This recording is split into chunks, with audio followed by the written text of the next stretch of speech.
तो कितनी अद्भुत बात है। वैराग्य है तो घर छोड़ने की कोई आवश्यकता ही नहीं है। और अगर वैराग्य नहीं है तो त्याग करना चाहिए।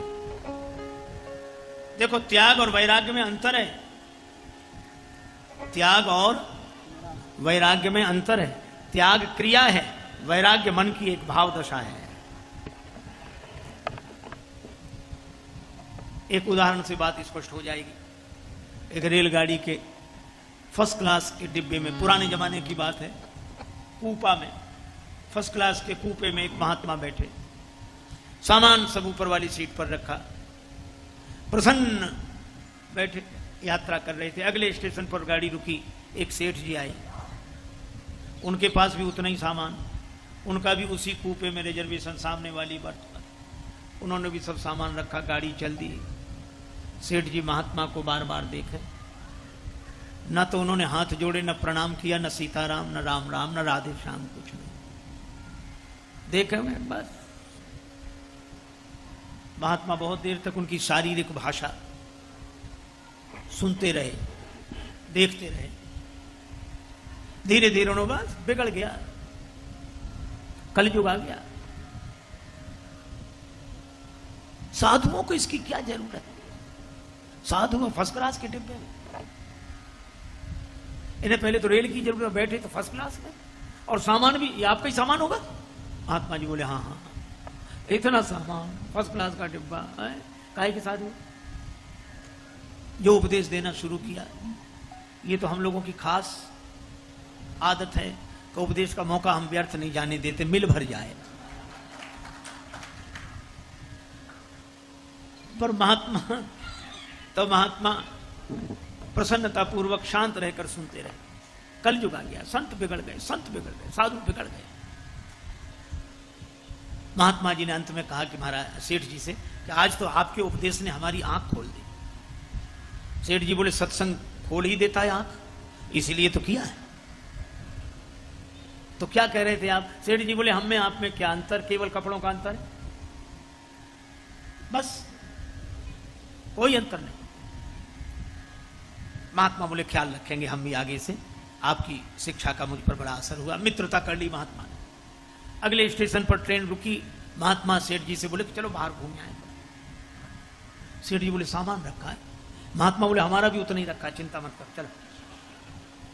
गए प्लेटफार्म पर, पानी पिया, इधर उधर कुछ चर्चा की, एक बेंच पर बैठ गए, सत्संग की चर्चा हो रही थी। तब तक ट्रेन के चलने का समय हुआ। गार्ड ने विसिल बजाई, झंडी दिखाई, और ट्रेन, सेठ जी कपड़ा बोले महाराज रेल जा रही। महात्मा बोले ये तो रेल स्टेशन है, प्लेटफार्म जाती रहती गाड़ियां, जाने दो, दूसरी आ जाएगी।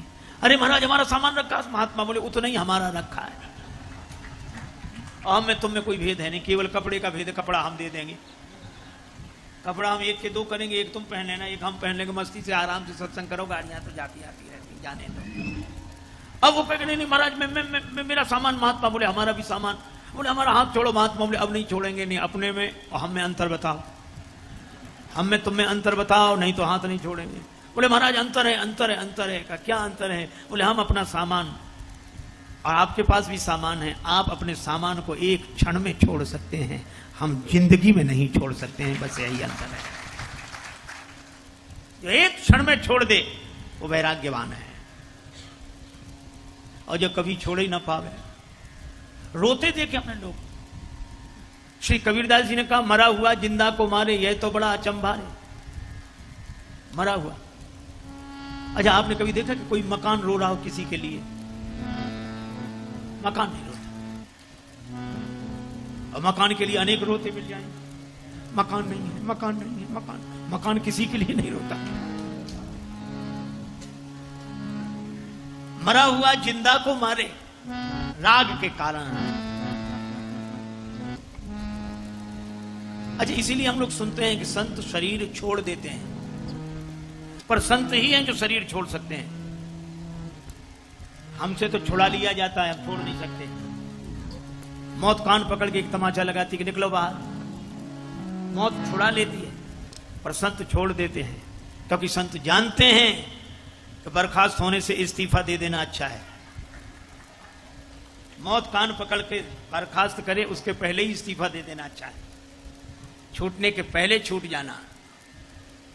अवसर है अनमोल काम कुछ ऐसा कर जा, पाकर गुरु से ज्ञान यार मरने से पहले मर जा। अपने घट में बैठ निरंतर नहीं किसी के घर जा, सीता राम नाम सुमिरन कर भव सागर से तर जा। अच्छा, भगवान ऐसे ही नहीं भेजते मौत को, पहले नोटिस भेजते हैं। मान लो सफेद बाल हो गए, नोटिस आ गया कि अब जाने के दिन आ रहे हैं, तैयारी करो। पर आदमी बड़ा विचित्र, एक भी नोटिस नहीं मानता। ये भगवान ने बाल सफेद किए, ये कहता कोई बात नहीं, हम काले करा लेंगे। इसको दिखते ही नहीं सफेद, जब देखो तो काले। भगवान ने आंख में थोड़ी कमजोरी दी, कब दिखना बंद हो रहा है, बुढ़ापा आ रहा है, सावधान। आदमी कहता कोई बात नहीं, हम चश्मा लगवा लेंगे। दांतों में गड़बड़ी हुई, बोले कोई बात नहीं, नई बत्ती लगवा लेंगे। कान गड़बड़ हुआ, बोले हम मशीन लगवा लेंगे। जब सारे नोटिस नकार दिए, तब भगवान ने मौत भेजी। लेकिन जिन्हें राग नहीं होता वे छोड़े ही बैठे हैं, अलग नहीं है, असंग हैं। पर महाराज मनु का राग नहीं छूट रहा है, और जब राग नहीं छूटता तो अनुराग कैसे आए? जन्म गयो हरि भगति बिनु, तब महाराज मनु ने त्याग किया।